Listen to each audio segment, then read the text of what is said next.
spent 45 minutes yesterday re-explaining the exact same event to someone because you were certain they didn't understand the facts. They still didn't agree. This isn't just stubbornness. It's a cognitive bias where you see others as biased while remaining blind to your own perspective. It feels like a protective layer for your worldview. You have Googled a definition mid-argument to prove a point that didn't matter. Last month, I caught myself doing the same thing. I spent an hour redrawing a project timeline on a whiteboard because I was convinced my team couldn't see the truth. Explaining that timeline again isn't about clarity. It's a way to maintain consistency in your reality. You'll understand how your cognitive architecture often makes it difficult to see your own gaps in logic. You'll know what to do the moment you feel the urge to correct someone. There's a hidden reason you can't see the gap in your own logic. Once you spot it, you'll never argue the same way again. Why you never feel biased. The conversation ends, but the fight keeps going. You already tried just walking away. That same argument keeps running in your head anyway, playing on a loop while you wash the dishes. A perfect comeback comes to you in the shower. They miss the point. Right now, you're building a defense for an argument that hasn't even happened yet. Your evidence feels completely flawless. You practice your tone in the mirror so you sound perfectly calm.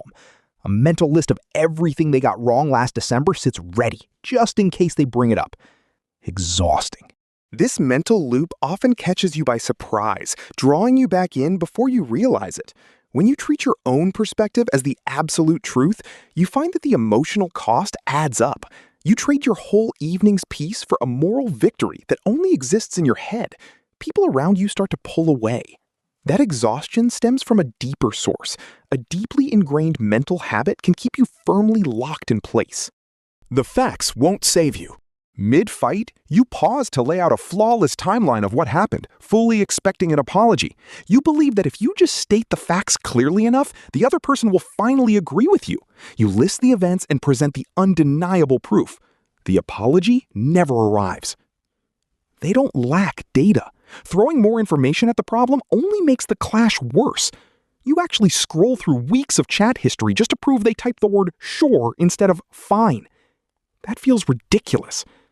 They hear your timeline as a hostile attack, so they block it out entirely. This is turning up the volume on a radio tuned to the wrong station. The music doesn't get clearer, the static just gets deafening. Every new piece of evidence you throw at them simply amplifies the noise. Step away from your defense, grab a pen and write down their exact point without adding a single word of your own commentary.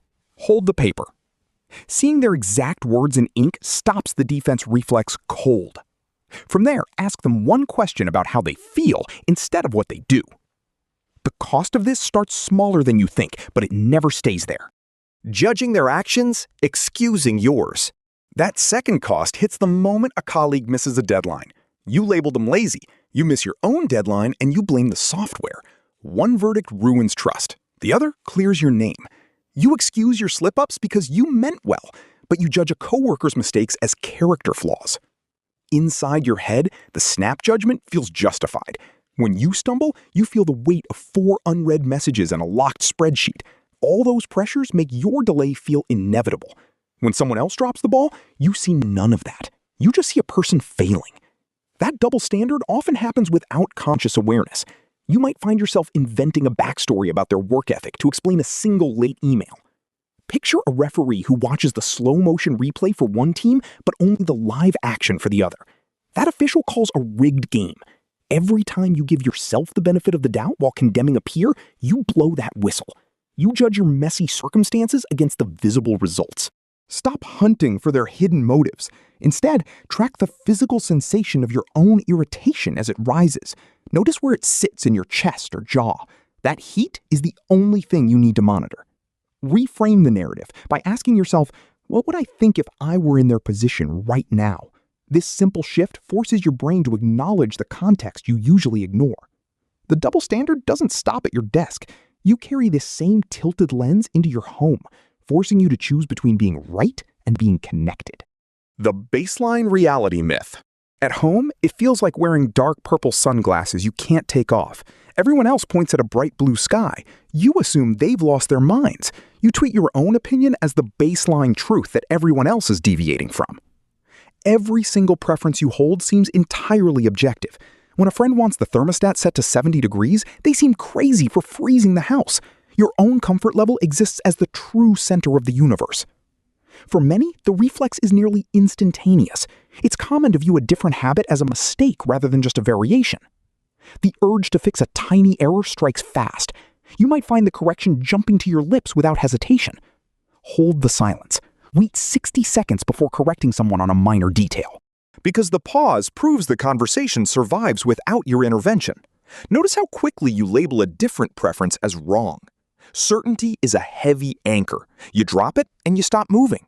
You lose the ability to see anything outside your immediate view, and that loss of sight is the most expensive thing you pay. Why you reject the feedback. You tried asking for honest feedback. It didn't stick. The moment critique begins, the dismissal fires. You might find yourself immediately looking for a flaw in the person criticizing you, which allows you to avoid listening to the critique itself. The moment someone points out a mistake, you might feel your jaw set tight. It is common to feel like your self-image cannot handle a critique, so you look for a reason the messenger is unqualified. You dig up a minor mistake they make right now just to prove their opinion lacks weight. The critique dies. You shoot the messenger before they even open the envelope. Planting your palms can help you stay grounded in the moment. That is the whole move. The physical contact can help you stay grounded, making it easier to pause that initial reaction of rejection.